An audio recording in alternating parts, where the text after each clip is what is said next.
இந்த உலகத்துல நீங்க எவ்வளவோ படிச்சிருக்கலாம். You might have studied and educated so much in this எவ்வளவோ world. நீங்க பணம் சம்பாதிச்சிருக்கலாம். You could have earned so much of wealth in this world. எவ்வளவோ பக்தி மார்க்கத்துல நீங்க முன்னேறி போயிருக்கலாம். You might be leading your life in a righteous and perfect way. ஆனா இயேசு மட்டும் உங்க வாழ்க்கையில இல்லை என்றால் நீங்கள் எடுத்த அத்தனை பிரயாசமும் வீண்.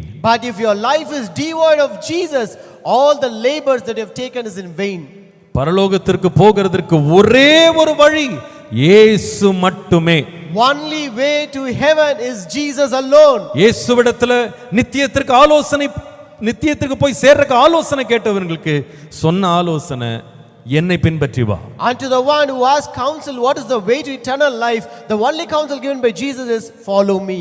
என்னை விசுவாசிக்கிறவன் மரித்தாலும் பிழைப்பான். He who believes in me shall live even though he is dead. என்னை விசுவாசிக்கிறவனுக்கு நித்திய வாழ்வு உண்டு. And to the one who believes me, he has the eternal life. அவருடைய ஆலோசனை சொல்லுகிறது, His counsel says, நீ எதன் மேல நம்பிக்கை வைக்காதே.